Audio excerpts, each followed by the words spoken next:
Muito boa tarde, companheiros. Iniciando mais um Jornal das 5, diretamente aqui pela Causa Operária TV. Não se esqueça de curtir e compartilhar o vídeo com seus demais companheiros, ajudar a aumentar o alcance da nossa imprensa independente revolucionária. Também contribuir com o nosso canal, torne-se membro do canal para poder ajudar a sustentar e financiar essa atividade totalmente independente, que não recebe financiamento de nenhum empresariado. Pois bem, eu me chamo Lô Monteiro, falo diretamente aqui do Rio de Janeiro. Do outro lado está comigo o companheiro Vinícius, também aqui do Rio de Janeiro. Vinícius, dê seu boa tarde, nossos telespectadores. Boa tarde, companheiros e companheiras, telespectadores da Casa Operária TV. É um prazer estar de volta aqui a mais um J5, o Jornal das 5, né? São as notícias mais importantes aí da tarde, notícias aí da imprensa revolucionária. Nós aqui, eu e o Luan, apresentamos todas as segundas-feiras, justamente às 5 horas. É isso. Pois bem, companheiros, iniciando aqui nossa pauta, como de costume a gente acaba sempre tratando dos casos de coronavírus. A gente aqui no Brasil, estamos chegando aí a quase 300 mil mortos, são 294 mil, números aí bem estrondosos. E diante desse avanço da pandemia, a gente dá um destaque aqui para o caso dos hospitais no Distrito Federal, lá no DF, onde os corpos estão sendo armazenados no chão, as pessoas estão morrendo e ficando no chão dos hospitais, então os corpos estão sendo deixados lá de qualquer jeito. E estão tendo filas também de 400 pessoas esperando por leitos. Demonstra aí mais um estado de calamidade, né? A gente viu recentemente o caso do estado do Amazonas e da capital do Amazonas, que é Manaus, onde você viu aí o estado caótico que chegou a situação dos hospitais, onde não faltava oxigênio, não tinha mais leito, o pessoal estava tendo que exportar os pacientes. Aqui no DF está entrando nesse mesmo sentido também. Tem várias denúncias aí de pessoal gravando e filmando a parte interna do hospital, com os corpos jogados no chão e tudo mais, e que demonstra mais uma vez como a situação está totalmente fora de controle.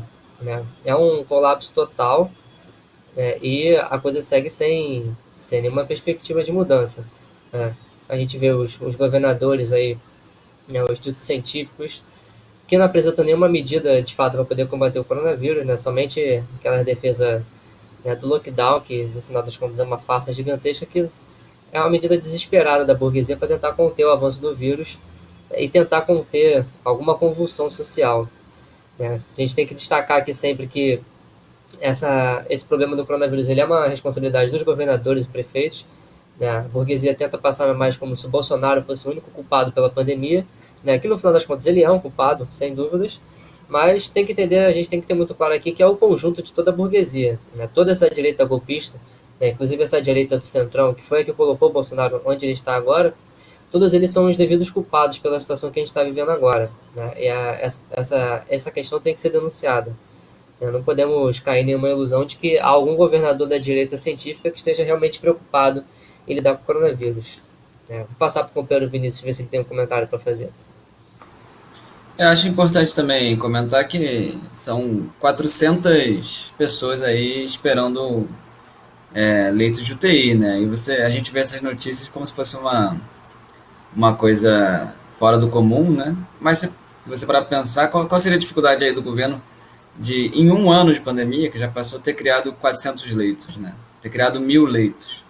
Não é nada fora da realidade, né? Uma coisa bem simples de fazer. Aliás, em Brasília, né, tem muito dinheiro rolando. É uma das cidades aí do Distrito Federal, um dos lugares mais ricos do Brasil, apesar de não produzir muita coisa, tem muito dinheiro lá. Então, seria até um dos lugares relativamente fácil de você ter esse investimento, né? E você vê que o governador golpista lá, o Ibanez, não tem, apesar desse lockdown aí, um dos lockdowns mais severos que tem na, no Brasil atualmente, não tem um investimento real, um combate real à pandemia, né? Você vê que tem gente morrendo no chão, tem 400 leitos aí que precisam ser construídos imediatamente, que poderiam ser construídos imediatamente, como foi feito na China no início da pandemia, que construíram aí em 10 dias um hospital inteiro. E até hoje a gente finge que não pode fazer nada, a gente finge que não tem medida e deixa a população morrer aos montes, né? Tivemos aí no fim de semana 3.728 óbitos. 3.728 pessoas morreram de Covid, de acordo com os números oficiais, por causa aí do Bolsonaro e dos demais governadores golpistas, a gente vê essa situação de calamidade, né? Que é a mesma coisa que a gente vê em São Paulo, né, Luan? Exatamente. No caso aqui de São Paulo, a gente teve aí 135 pessoas que morreram aguardando vaga de UTI, né, no estado de São Paulo.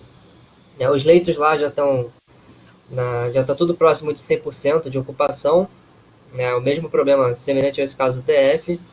E você vê o nível da gravidade da situação, né? 135 pessoas morreram só esperando vaga, né? Você vê as pessoas sequer tiveram as condições de serem atendidas, né? De se internarem. O pessoal vai morrer na fila mesmo. Uma coisa que em grande medida já era esperado, mas que está ficando cada vez mais fora de controle, né? A gente está no pior estado possível, né? E olha que a gente já teve vários estados piores desde o começo da pandemia, já teve vários momentos críticos. E esse, sem dúvida, está sendo o pior de todos que a gente está enfrentando. E assim, não dá pra gente ter nenhuma perspectiva de que vai ser resolvida essa questão, né? Há um desespero muito grande aí para tentar controlar um pouco a situação para evitar que causem problemas maiores, né? Porque no final das contas, a quantidade de pessoas que está morrendo, o próprio regime ele acaba sendo afetado, né? A estabilidade do regime fica em xeque e acaba sendo um problema para a burguesia. Então ela tem que procurar alguma forma de tentar reverter esse quadro, pelo menos passar um pano para dizer que as coisas estão sob controle. Voltando a esse caso de São Paulo, né? Você vê que os UTIs eles seguem, tá tudo muito ocupado mesmo, não tem lugar para o pessoal ficar, né? E daqui a pouco vai acontecer igual o caso do DF, o pessoal vai acabar morrendo no chão do hospital, né? Sem sequer receber um atendimento. Passa a bola pro Copeiro Vinícius. Eu acho que a gente tem que frisar muito bem esse ponto, né? Porque a esquerda não tá. A esquerda quer aderir à frente ampla, a esquerda não quer apenas atacar o Bolsonaro. A gente tem que botar essas 144 mortes na conta aí do governador fascista João Dória, né? 135 mortes. Essas 135 mortes estão aí na conta dele. Acho que estou com problemas técnicos aqui.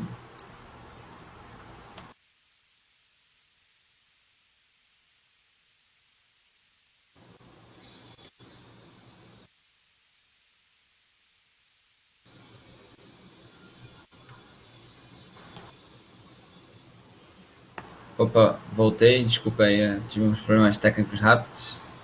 Mas eu queria. Meu ponto essencial é que essas 135 mortes, bem como as outras 67 mil do estado de São Paulo, 67 mil trabalhadores aí que foram assassinados pelas políticas não realizadas do João Dória, né?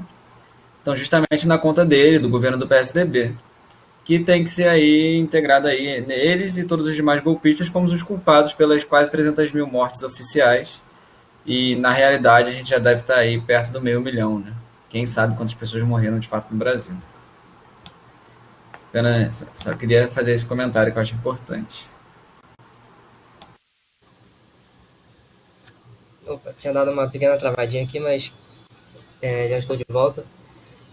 Bem, seguindo aqui com a nossa pauta, ainda agora já mudando um pouco do assunto, mas que acaba tendo um pouco a ver com a situação do coronavírus, que é o caso da Fafem. Depois de um ano de fechamento da Fafem, agora o estado de São Paulo vai tentar procurar e fazer uma fábrica de oxigênio, né? Vai tentar fazer uma usina, né? Um projeto aí que já é muito antigo, e mesmo depois de um ano da pandemia, né, desse estado aí de grande necessidade de oxigênio, a gente viu, comentei aqui mais cedo o caso do Amazonas, que estava lá com falta de oxigênio, né? Inclusive o governo venezuelano foi um dos que acabou ajudando aí com oxigênio e tudo mais. E agora, depois de um ano, depois de sofrer todo tipo de ataque, o governo de São Paulo agora está estudando aí a possibilidade de fato, criar essa nova usina. É porque a gente não sabe se também vai acabar se realizando. Eu vou passar para o Vinícius comentar rapidinho. A gente assistiu aí aquela tragédia lá em Manaus, um negócio, uma monstruosidade, né, que foi feita, que poderia ser facilmente evitada. E o, e o, é, a gente ficou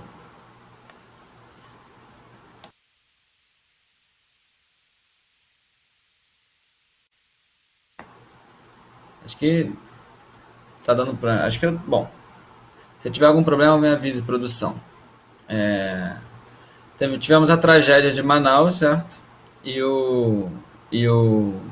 A gente ficou aí assustado com a situação que poderia ser a situação do Brasil inteiro, né? Você vê que se aconteceu lá, porque não poderia acontecer em São Paulo, né? É uma coisa que São Paulo até a tendência é que fique pior ainda que Manaus. Tem mais gente, tem mais concentração aí, é o estado com mais mortes no país.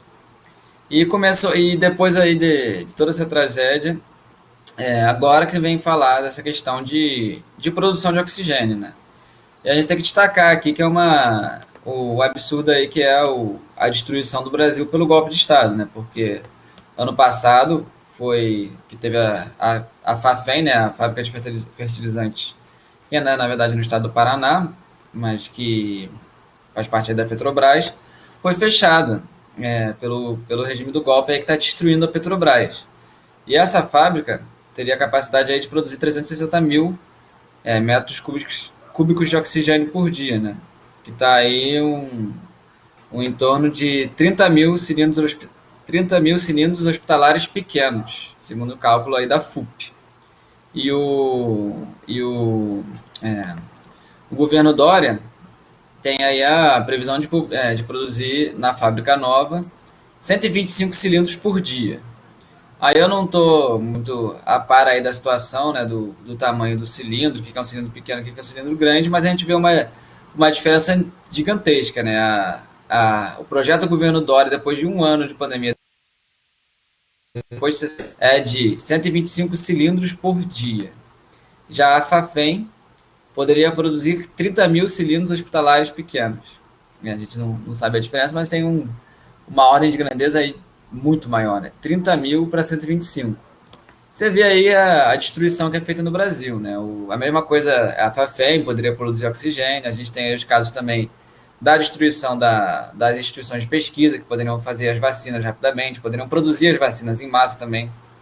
Tem toda aí o Brasil aí poderia ter a capacidade enorme aí de produção. A mesma coisa vale para os leitos, poderia se produzir leitos em massa, poderia se produzir oxigênio, poderia se produzir respiradores. Todas as necessidades mínimas aí da pandemia, que não são produzidas justamente porque pessoas aí como o governador João Dória e os demais golpistas têm uma política de destruição nacional, de entregar o país para o imperialismo, destruir a economia, destruir a indústria e aí causar essa é uma das principais causas aí de todo esse morticínio, né? Não vamos investir, não vamos investir em nada em relação à saúde, não vamos investir em nada, vamos deixar o povo morrer e aí numa situação de crise extrema, com 3 mil pessoas morrendo por dia, aí a gente promete fazer uma fábrica que produz poucos cilindros de oxigênio. Isso aí é o governo do PSDB, né? O governo do golpe, o governo do Bolsonaro também. Que no final, apesar deles se apresentarem aí até como está no título, né? Como uma oposição para enfrentar o Bolsonaro, a política deles na prática é muito, muito parecida. Companheiro Luan, não sei se você tá com algum problema técnico. Se tiver, eu vou dar prosseguimento aqui à pauta. Acho que eu vou continuar aqui para a próxima matéria, esperar o companheiro Luan resolver o problema. Bom, e aí, né, a gente temos essa questão de crise econômica, crise da pandemia. Vemos aí as pessoas morrendo nas UTIs, o governo não fazendo o mínimo possível aí, uma fábrica que produz muito pouco oxigênio. E o que acontece é que a crise vai afetando aí. A crise afeta fortemente o setor do varejo, do comércio, justamente por causa dessas necessidades aí de fechamento, de isolamento, que se convertem em lockdown, em fechamento do comércio. E aí agora temos aí uma posição da burguesia expressa pelo um dos seus principais jornais, né, que é o Estadão, que a manchete é interessante, né, que é uma ameaça. Varejistas falam em demissão em massa sem reedição do programa que permite redução de salários.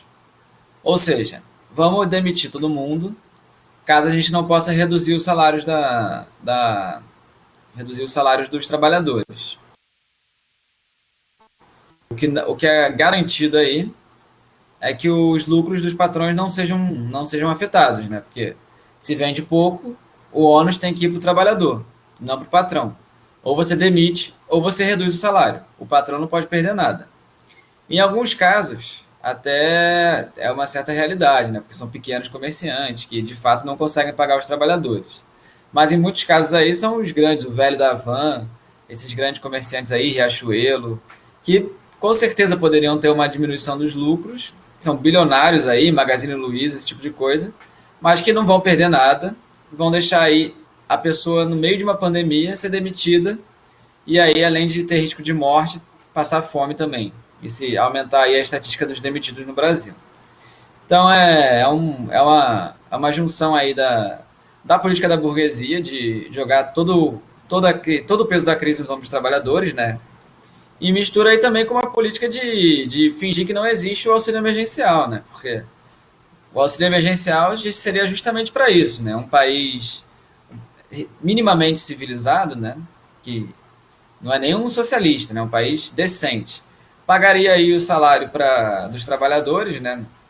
Principalmente para os pequenos empresários que não têm condição mesmo, e para os grandes empresários obrigaria o dono, o velho da van, ou um grande empresário a pagar o salário e tirar dos lucros dele, né? E assim salvar aí os pequenos comerciantes e os trabalhadores como um todo, né? Que são aí o pequeno comerciante se aproxima do trabalhador, é realmente uma pessoa que muitas vezes é pobre, que tem necessidade, e os trabalhadores, né? A classe trabalhadora como um todo, que é que precisa aí da ajuda do Estado para sobreviver agora nesse momento de crise, de pandemia. É o sumiço aí da política do auxílio emergencial, né? Para o Estadão só existe ou redução salarial ou demissão. Dá para ver claramente aí que é um jornal da burguesia, né? Você vê aí que ele encara a sociedade como um patrão encara, né? Como eu posso ferrar o trabalhador para me dar bem? Essa é a maneira que o Estadão encara o mundo.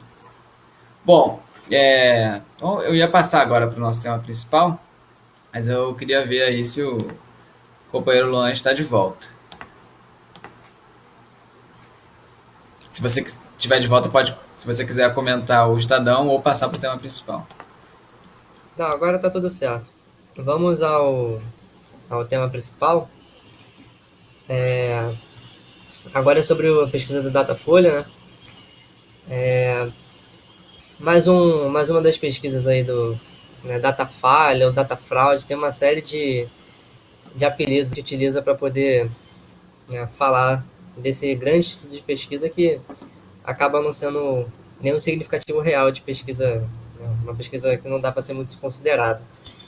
O Datafolha fez uma pesquisa para poder dizer que supostamente as pessoas ainda acreditavam que a prisão de Lula era correta. Né? De acordo com o levantamento deles, 57% dos entrevistados afirmaram que teria sido justa a condenação feita pelo juiz Sérgio Moro no caso do triplex do Guarujá. Né? Enquanto isso, 38% julgariam como injusto. A gente vê aqui que é mais um exemplo aí da política que a burguesia quer defender.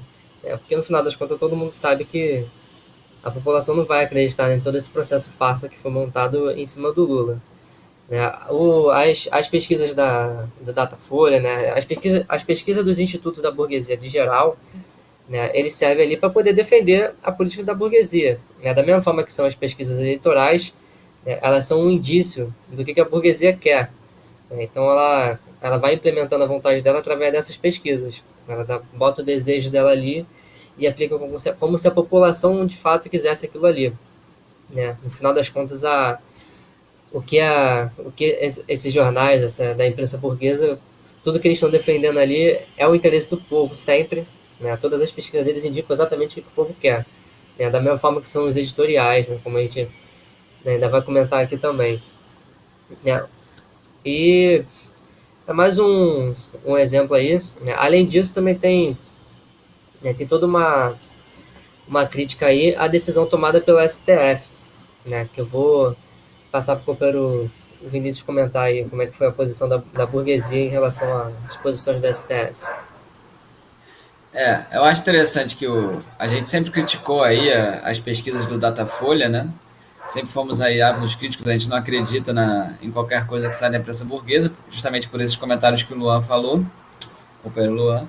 Mas eu tava dando uma pesquisada aqui, eu vi que essa daí pegou meio mal de tão absurdo que é, né? Acho que ninguém acreditou nessa pesquisa do Datafolha, né? Os setores aí do PT que costumam ser mais moderados, mais falar, levar em conta assim, não, essa pesquisa aqui, vamos dar uma analisada. Eles saíram meio que debochando, assim, falando, bom, então vamos fazer uma eleição para ver se o povo não quer o Lula mesmo, né? Vamos botar agora a votação para ver se o povo não quer o Lula. E é óbvio que se tivesse eleição hoje, o Lula ia vencer, né? Como é que o Lula ia vencer e a maior parte da população quer que ele esteja preso? É um negócio completamente absurdo, né? Isso é claro porque você vê que esses órgãos aí da imprensa burguesa, eles convergem nessas questões cruciais, né? A gente vê aí mais uma opinião do Estadão, que apoiando aí sendo completamente contra essa decisão do STF, do Fachin, de jogar os processos para outra vara, para o Distrito Federal.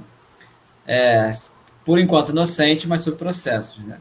E ainda uma defesa absurda do ex-juiz fascista, o lavajatista, lacaio aí do FBI, do Departamento de Estado dos Estados Unidos, o Sérgio Moro, né? Então a matéria do Estadão ainda fala assim, de um jeito é engraçado porque parece até que é uma coisa de esquerda, né? Agora só falta prender o responsável pela maior operação anticorrupção da história do Brasil. Mas não é uma manchete aí do caso operário, é uma manchete realmente ele criticando o STF como se, pô, agora o STF vai querer prender até o Moro só porque ele fez uma operação, uma conspiração completamente ilegal, com financiamento aí de outro país, fraudou uma eleição, ele vai querer prender esse cara. É um negócio aí que mostra o caráter aí da burguesia em relação ao Lula, né? Em relação a como eles encaram a questão do Lula.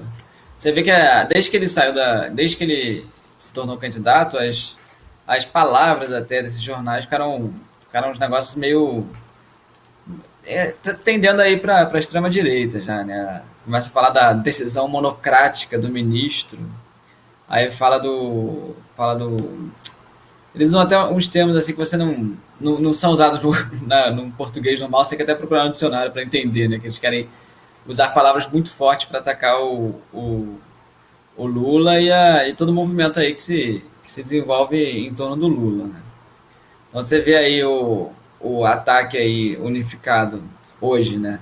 Tanto do Datafolha quanto do Estadão, a figura do Lula, que é uma coisa crucial para você entender a principal notícia do dia, né? Porque como é que esses jornais aí estão atacando amplamente, aí, atacando de forma agressiva o ex-presidente Lula, mas ao mesmo tempo eles defendem a frente aí do PSDB com o PT, né? Tem um negócio meio estranho, né? Eu acho que a gente pode introduzir o debate, o Lula pode comentar aí, começar esse debate. É, exatamente. Uma coisa tanto estranha, né? Como o Vinícius bem colocou.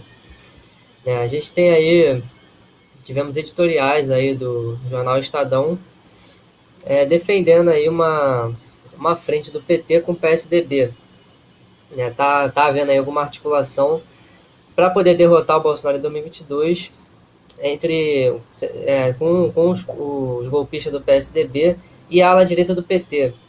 Né? Eles se baseiam aí principalmente, né, no pessoal do Nordeste. Né? Foi utilizada inclusive a fala do Wellington Dias, que é o governador do Piauí pelo PT. Eu até destaco aqui a frase dele, do próprio Wellington Dias, dizendo exatamente isso. É hora de dar os braços ao João Dória, ao Eduardo Leite, independente da eleição de 2022. É hora de os líderes demonstrarem grandeza. É mais uma... Acaba sendo também mais uma tentativa de fazer uma campanha contra a candidatura do Lula, né, como foi isso que a gente estava comentando aqui agora. E fazer essa frente tem que ser criticado aqui porque é uma canoa furada, né? A gente sabe que o PT já entrou nessa de tentar ter um vínculo com a burguesia, né? Mas a gente sabe que no final das contas isso daí não vai resultar em nada. O enfrentamento ao bolsonarismo ele só vai ser feito através de um programa efetivamente de esquerda, né, e não com os golpistas que tiraram o PT do poder, né, que tiraram o PT do governo, no caso. A gente tem que ter isso bem claro. Então a própria burguesia tá fazendo uma pressão aí para que se consolide, né, essa aliança, né, o diálogo está acontecendo, mas é uma coisa até escatológica as pessoas do PT se prestarem a isso. Mas você vê, né, é uma iniciativa que parte da ala direita do PT, que não está, no final das contas, preocupada com a situação política. Está preocupada aí em conseguir cargos, né, com as suas carreiras individuais como políticos profissionais, né, que não estão ali necessariamente para poder defender os direitos do povo. São esses mesmos governadores aí que também não tomam nenhuma medida com relação à pandemia, né, não propõem uma mobilização pela candidatura do Lula, eles sequer defendem, né, os direitos políticos do Lula, eles estão mais interessados em fazer uma aliança aí com os setores da burguesia para poder garantir algumas migalhas aí, mas no final das contas a gente tem que ter muito claro que isso aqui é uma, uma péssima escolha para os trabalhadores, né? A gente tem que denunciar, né, com bastante intensidade essa tentativa de fazer uma frente com o PSDB. Não vai ser, não é esse o método que a gente tem que ter para poder combater o Bolsonaro. Para combater o Bolsonaro tem que ser uma candidatura em torno do Lula, né, com um programa efetivamente popular e operário, né. Também cabe destacar que a nossa defesa dessa candidatura do Lula ela não é exatamente defender o programa do Lula, né, muito pelo contrário. Nós temos aí críticas consideráveis ao Lula, né, não entendemos o governo Lula como uma pessoa revolucionária. O nosso programa não é o mesmo dele, mas a gente apoia ele porque ele está apoiado nas massas dos trabalhadores, né, e é isso que interessa aqui. A luta contra o Bolsonaro ela tem que ser feita junto da população e não com esses setores golpistas, né, do PSDB, do DEM, do PMDB, todo esse centrão aí, que são as mesmas pessoas que colocaram o Bolsonaro lá e ela não tem o menor interesse de tirar o Bolsonaro de lá. Só pelo fato do Bolsonaro ser incômodo. Mas como já foi até explicitado pelo FHC, pelo Ciro, né, vários elementos aí da burguesia, eles sempre destacam que se por acaso tiver que ser o Lula em 2022, então talvez seja melhor colocar o Bolsonaro de novo. Né? Se não tiver ninguém da direita tradicional capaz de derrotar o Bolsonaro, então vai ter que ser o Bolsonaro mesmo. Logo, o interesse deles não é necessariamente de tirar o Bolsonaro, é só de conter o Bolsonaro, né, tentar controlar ele, domesticar, para que ele atenda mais aos interesses da burguesia. Vou passar para o companheiro Vinícius fazer os comentários. Eu acho importante a gente explicar muito bem essa situação, né? Porque é até estranho, né? Essa PSDB se aproximar do PT agora, mas se você analisar bem, você entende facilmente, né? Para lembrar, né? O PSDB é o partido um dos principais partidos aí que organizou o golpe de Estado contra a presidenta Dilma, o Sérgio Moro. O próprio Sérgio Moro tem ligações aí com o PSDB. Eles estavam ligados aí diretamente à prisão do ex-presidente Lula, ou seja, a fraude nas eleições de 2018, que levaram o Bolsonaro ao governo. Eles apoiaram aí a própria eleição do Bolsonaro, né? O João Dória, famoso Bolsodória, apoiou. Então você vê que é um partido aí, na verdade é uma escória aí que existe no país, é quase uma seção aí do Biden, do Partido Democrata do Biden no Brasil, né? Até aqui a serviço dos norte-americanos para vender o país completamente. Não faz muito sentido eles quererem se aliar com o PT. Mas se você analisar justamente como a gente estava falando na questão anterior, né, a burguesia, eles atacam duramente aí o Lula e ao mesmo tempo estendem o braço aí para esses setores da direita do PT, né? São setores que a gente que está nas lutas, nas ruas, desde aí da época do golpe, a gente sabe muito bem que esses setores não são setores que estão completamente distanciados aí da luta dos trabalhadores, das pautas dos trabalhadores, né? Então, você vê que a gente foi para Curitiba várias vezes e não teve presença aí desses governadores do Nordeste, desses parlamentares, que são justamente a ala aí da direita do PT, que não defendem o Lula, não defendem a luta contra o golpe e querem se adequar ao atual regime do golpe de Estado, né? Então essas duas alas se aproximam aí, essa ala direita do PT está sempre estendendo a mão aí para fazer os piores tipos de aliança, né? Você vê aí esse direito já que teve ano passado, essas frentes, diversas tentativas de frente ampla, né, que eles fazem aliança até com tinha aliança até com o Temer, né? Você vê que os caras estão dispostos a fazer, eles se aproximam aí da política do PCdoB, né, que a gente aqui que é jovem, no momento estudantil, você vê que o, o PCdoB, a organização estudantil faz aliança com o governador que quer abrir as escolas, né, durante a pandemia. É esse tipo de aliança que eles querem fazer, né? E esse setor, então, dos governadores aí, super disposto a se aproximar, né? Aparentemente tá se reunindo aí, tentando costurar alguma coisa, que a gente sabe aí que no final vai ser negativo aí para a luta dos trabalhadores e para o Lula, né, que representa essa luta dos trabalhadores.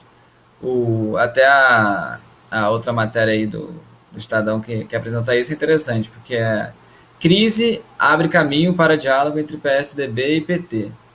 Eles se botam assim como uma. É engraçado porque as coisas ficam meio obscuras nesses jornais da burguesia, né? Afinal, o papel da imprensa burguesa é confundir os trabalhadores e dar a política aí da burguesia, né? Mas que crise é essa? Crise. A crise está aí há muito tempo, né? Você vê aí a crise econômica, a crise da pandemia, mas eles estão falando de uma crise nova. A crise nova é justamente o fato do Lula estar elegível, né? O fato do Lula estar elegível de que a população agora quer votar no Lula. A probabilidade aí de se votar no Dória, num candidato aí do Ciro Gomes, no Luciano Huck, ela ficou menor, porque temos aí um bom candidato da esquerda, o candidato mais popular do país, né? Que é o ex-presidente Lula. Se você bota aí Haddad e um candidato, né, super moderado do PT, Haddad na eleição, aí o negócio fica aquela eleição xoxa, né? Que nem Boulos e Covas.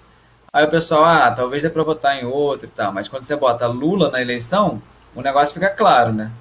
Tanto que rapidamente o próprio Dória ameaçou aí de abandonar a candidatura. Teve aí diversos aspectos aí a mudança no panorama eleitoral foi enorme.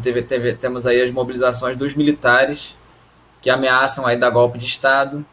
Você vê que é essa crise que eles estão falando, né? E agora a frente ampla que eles estão tentando articular, eles primeiro que tá tendendo a ser uma frente ampla aí menos direitista, né? Uma frente ampla com uma cara mais à esquerda, então por isso que abandonaram o Dória, que é um grande fascista, apesar de ser reconhecido como democrático em alguns setores, né? E essa tendência à esquerda da frente ampla aí estende aí a mão para incluir mais ainda a direita do PT, né? Que é uma coisa meio complexa, né? Porque o PT, a esquerda do PT tem uma resistência muito grande a isso. Então é uma batalha que está sendo travada, né? Que são as pessoas que querem se adequar aí ao regime golpista e as pessoas que querem lutar contra o golpe de Estado. E se esse lado vencer, né, se esse lado que quer se adequar ao regime, a direita do PT, como a gente analisa, né, se aliar aí ao PSDB, a gente vai ter aí com certeza um abandono aí das lutas populares, maior do que já tem, né, um abandono aí da figura do ex-presidente Lula e uma derrota aí da população, né. O que está sendo falado é uma união do PSDB com o PT no segundo turno. Mas a gente sabe que essa união não vai se dar em torno do Lula, né? Então vai se dar em torno de quem? Que Bolsonaro provavelmente vai para o segundo turno. Isso está quase certo. Mas o objetivo é justamente tirar o Lula do segundo turno. Então você vê uma arapuca sendo armada aí, uma armadilha contra os trabalhadores. E a gente tem que lutar aí contra qualquer forma de conciliação entre o PSDB, que é uma das piores escórias que tem no Brasil, né? Um dos piores setores do golpe, e a esquerda.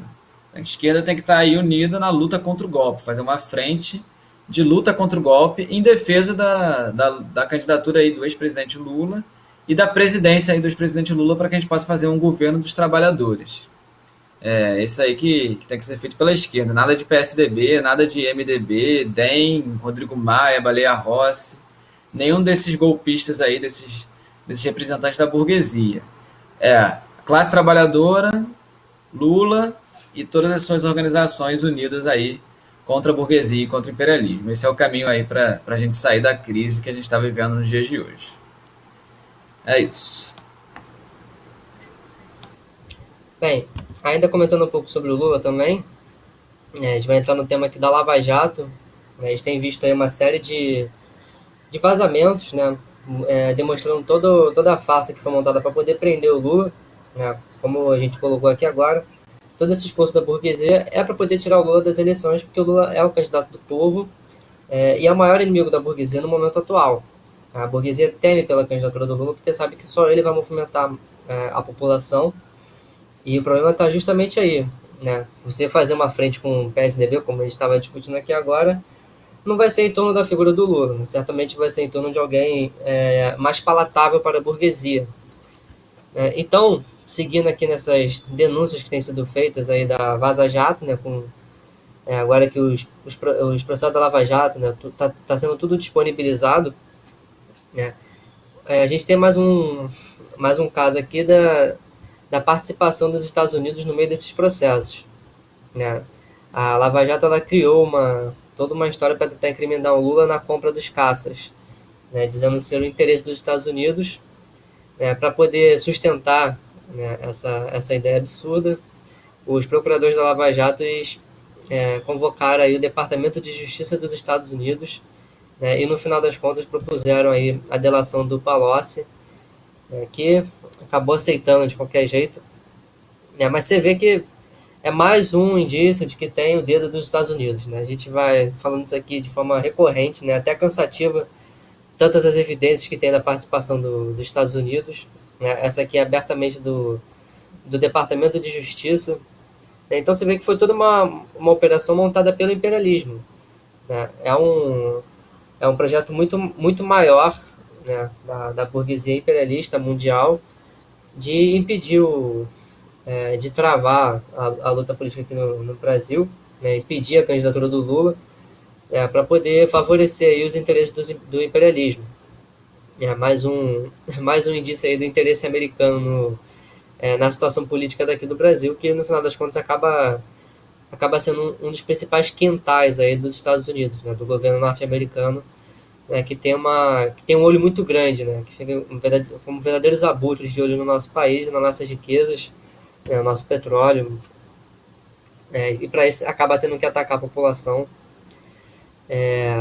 e atacar os próprios direitos democráticos, né. Cabe lembrar também que não só a Lava Jato tem um dedo dos Estados Unidos, mas todo o processo do golpe tem uma participação fundamental dos Estados Unidos. Foi uma operação orquestrada pelo imperialismo, como tem orquestrado os golpes no resto da América Latina também.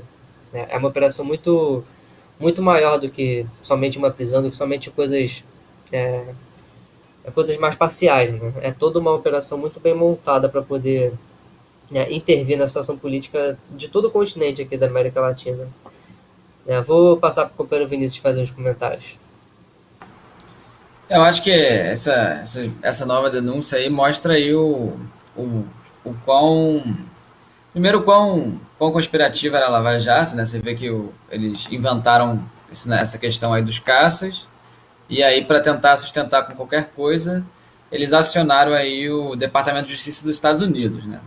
Você vê que é um escândalo gigantesco. E esse é um dos motivos aí, justamente, que o Faquinha aí na sua, a sua ação no STF, ele foi proteger o Sérgio Moro, né? Porque você vê que o tamanho aí do escândalo não é pouca coisa, né? Quando o companheiro Rui comentou, é o Watergate, né? Um escândalo grande que serve até de exemplo de escândalo, né? Você vê que o Watergate foi o primeiro. Aí qualquer escândalo que tem aí na língua inglesa, eles botam a palavra gate. Aí tem o que eles chamam de Russia Gate ou Ukraine Gate. Tipo, eles botam esse termo aí meio que para simbolizar que alguma coisa é um escândalo, né? E esse daí da Lava Jato é 1000 vezes maior, né? É um negócio, uma monstruosidade. O Departamento de Justiça dos Estados Unidos definia a eleição do Brasil. É um, é um golpe dentro do golpe, é uma farsa eleitoral, uma das maiores fraudes eleitorais da história aqui do Brasil. Como o Lula disse, maior escândalo de justiça da história. Não lembro os termos, mas é por aí, né? E você vê aí conforme forem saindo as revelações, porque não para de sair. Você parece assim que você vai entrando vai vazando coisa, Lava Jato, daqui a pouco descobri que o Sérgio Moro nem é brasileiro, ele fala inglês e é um agente do FBI, assim, o negócio tá nesse nível já de absurdo. Então você vê aí por isso aí, por esse nível de sujeira que justamente tem toda essa tentativa de salvar a Lava Jato, essa questão do Faquinha, essa questão, por exemplo, do Estadão defendendo o Sérgio Moro como se ele fosse o maior herói da corrupção e tal. E é isso, a Lava Jato tem que acabar, tem que destruir, a gente tem que aniquilar completamente a Lava Jato e anular todos os processos aí farsescos que ainda estão nas costas do presidente Lula, né? Estão agora correndo no Distrito Federal, mas tem que ser todos anulados para que ele realmente possa estar 100% livre aí e não ter riscos de ser novamente perseguido nas próximas eleições. É isso. Bem, dando sequência aqui à nossa pauta, agora tratando aqui de um tema diretamente aqui do Rio de Janeiro, né, um tema que para nós é muito caro porque trata do nosso queridíssimo Eduardo Paes. O caso é que foi anunciado aí que vai ter um feriadão agora aqui no Rio de Janeiro para poder manter o pessoal em casa, né, ou pelo menos tentar fazer isso, né, como uma medida para conter o avanço da crise do coronavírus, né, do contágio da pandemia. Estava sendo discutido dentro do governo, né, e foi definido que vai ter esse feriadão de 10 dias agora, né, um feriado vai e vai até o final da Páscoa, né, vai começar no dia 26 de março agora, sexta-feira, e vai até o domingo de Páscoa.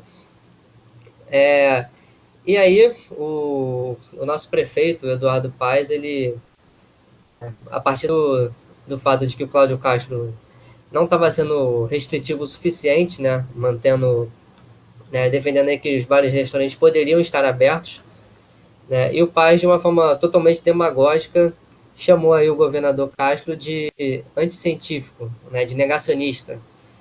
É interessante o uso do termo porque foi uma coisa que se viu aí dentro de toda a esquerda, né, de considerar algumas pessoas científicas e outras pessoas de não científicos, né, que é o problema real seria tal qual era antigamente com a direita civilizada e não civilizada, agora a gente tem a direita científica e aqui é negacionista, né? Inclusive, os responsáveis para poder traçar esses calendários e as medidas para conter a pandemia são os próprios comitês científicos criados pelas prefeituras. A Prefeitura do Rio e a de Niterói estão atuando em conjunto para que as medidas sejam mais restritivas, né? Medidas que são tomadas pelo seu comitê científico.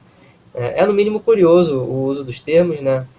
Chamar o outro de negacionista porque ele quer manter os bares abertos.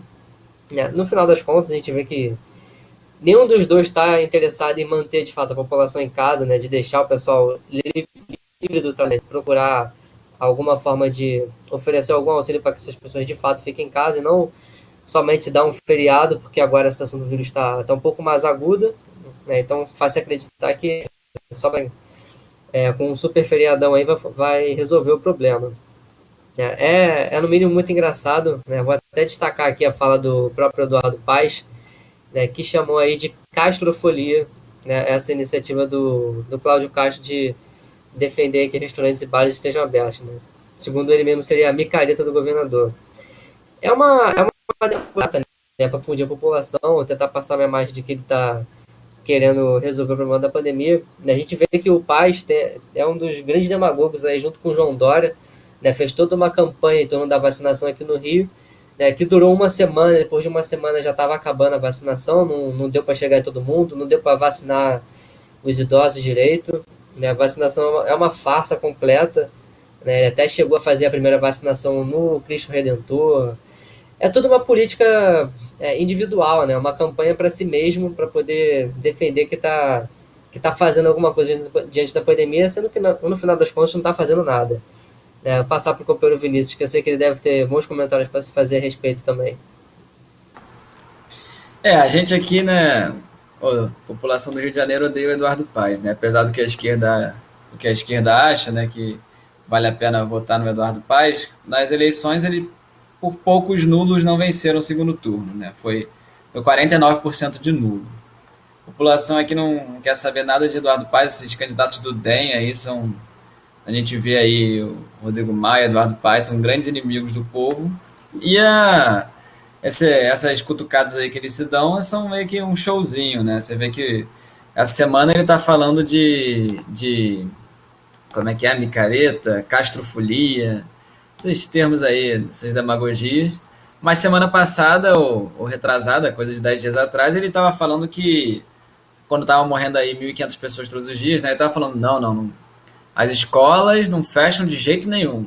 Não vai fechar a escola é a última a fechar e a primeira a abrir. Isso aí é um.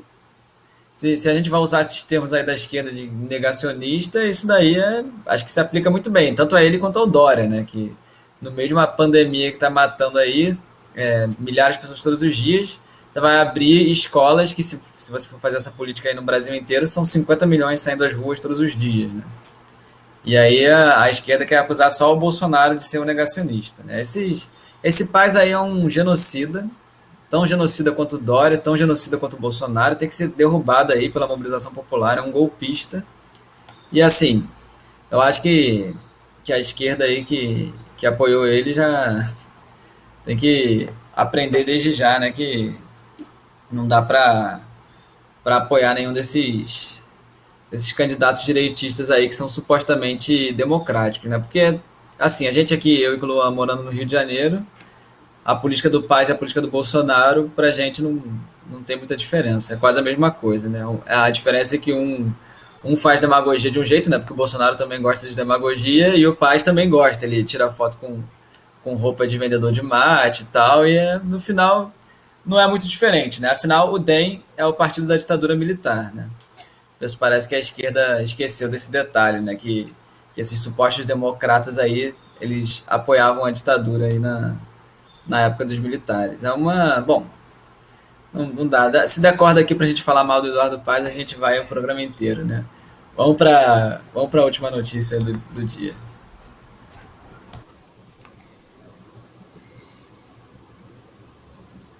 Bom, vamos lá. A gente já está chegando aqui no nosso finalmente, né, nos minutos finais do programa.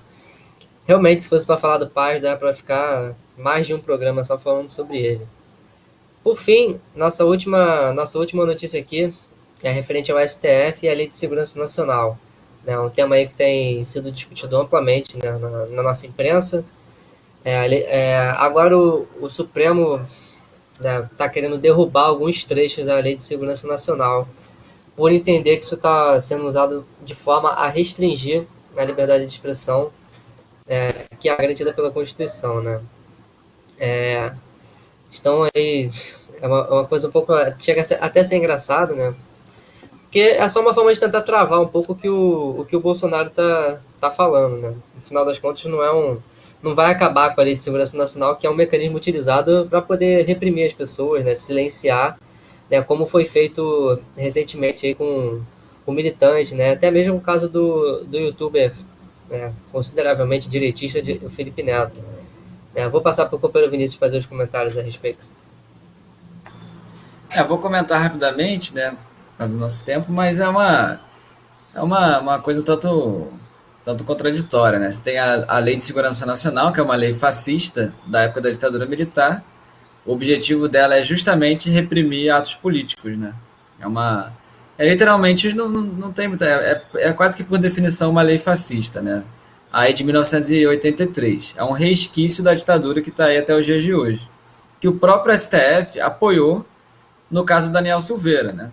Eles foram lá quando era alguma coisa de interesse deles, daquele Alexandre de Moraes, eles apoiaram a Lei de Segurança Nacional. Aí quando eles viram que deu problema, que o Bolsonaro começou a usar para reprimir mais ainda a população e reprimir um setor da direita também, eles, bom, vamos ter que dar uma regulada para não dar tanta força para o Bolsonaro, né? Mas não tem, assim, você vai regular uma lei fascista, vai tirar um artigo dali, um artigo daqui, mas no final ela vai continuar existindo aí como uma lei puramente para repressão política, né? E a gente sabe como é que funcionam essas leis, né? A esquerda que se ferra, né? Você vê a lei da ficha limpa. Quem que saiu perdendo aí? Foi o Lula, que nem crime teve, né? Nem criminoso era, mas foi o cara que foi retirado da eleição. E é isso.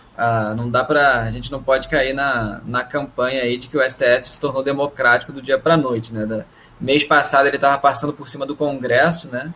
Um negócio completamente democrático, né? Um poder passar por cima do outro, caçar mandatos, esse tipo de coisa. E esse mês ele tá fazendo essa podagem aí de leve da Lei de Segurança Nacional para não dar tanta força para o Bolsonaro. E um setor da esquerda está apoiando. O negócio aqui a gente tem que ser muito claro, né? Não tem que existir lei de segurança nacional nenhuma. É uma lei fascista aí, ela foi criada. Quando ela foi criada, a esquerda nomeou ela de lei monstro. Isso em 1935. Eu acho que a gente poderia continuar usando esse nome aí de lei monstro, porque é basicamente isso, né? E desde 1935 a gente está lutando contra essa praga aí. Então tem que acabar imediatamente a lei de segurança nacional. A gente vai continuar noticiando isso porque os processos estão rolando ainda, mas infelizmente o nosso tempo acabou, né? Vou aproveitar que eu já estou com a palavra para me despedir aqui, mandar um abraço a todos e semana que vem estarei de volta. Vou passar aí para o Luan encerrar o programa. Bem, companheiros, chegamos ao fim de mais um Jornal das 5 aqui na Causa Operária TV. Né? O Jornal das 5 segue sendo apresentado aí durante a semana, de segunda a sexta, sempre às 5 horas da tarde, com outra dupla de companheiros. Né? Eu e Vinícius, a gente volta na próxima segunda-feira. Continue acompanhando a programação da Causa Operária TV, que tem sinal de 24 horas por dia, o dia inteiro. O jornal vai ficando por aqui. E desejo a todos um excelente final de tarde e até mais, companheiros.